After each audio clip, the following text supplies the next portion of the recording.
Well, as we all know, nursing home facilities across Michigan are working to protect their residents and those who care for them from COVID-19. So joining us on Skype this morning to talk about the precautions being taken, the president and CEO of the Healthcare Association of Michigan, Melissa Samuel. Thank you so much for joining us this morning. Thank you. Happy to be here. So, of course, we've been talking about this. We all know, that we're trying to protect, of course, the most vulnerable. But let's talk about it from your standpoint, kind of the behind the scenes that's been happening through all of this.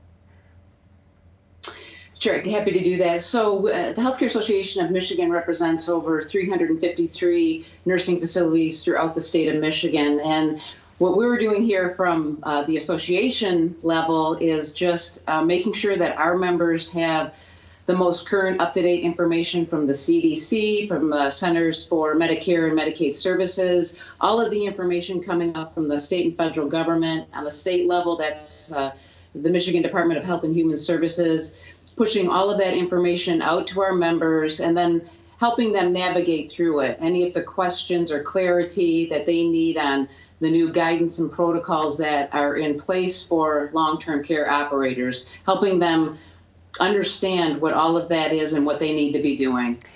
I mean, what have you been hearing from inside these, nursing facilities and how it's going and how their residents are doing, just how they're handling everything? I think, well, nursing facilities are prepared to handle this. Normally in every year we're in influenza season right now. So protocols and procedures during that time is always heightened as well. Now, of course, with COVID, it's at a whole another level. So they're doing everything of infection control.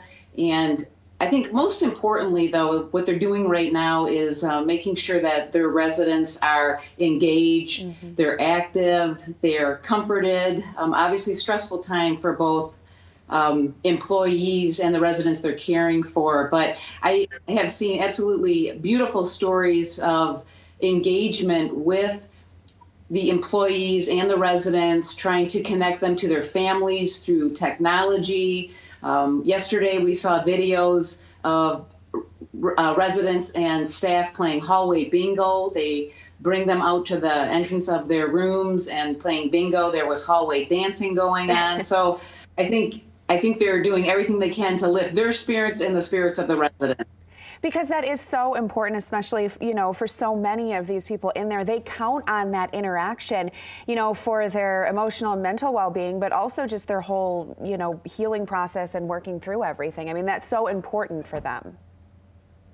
It is, and what we're doing in the facilities right now, under again the direction of the state and federal government, we no longer can have communal dining or communal gatherings. So the residents are, pretty much in their rooms right now, eating in their rooms. So it is critical that we do have that engagement, that we are connecting them to their family members through technology, through Skype, through texting, and all of that is happening. And we'll have to, continue until we see a slowing down of the virus.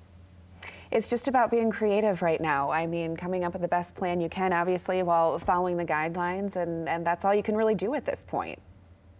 I think you absolutely have to be creative. We saw a story a couple days ago of a young couple. They had their engagement outside the window of a facility so their grandparents could witness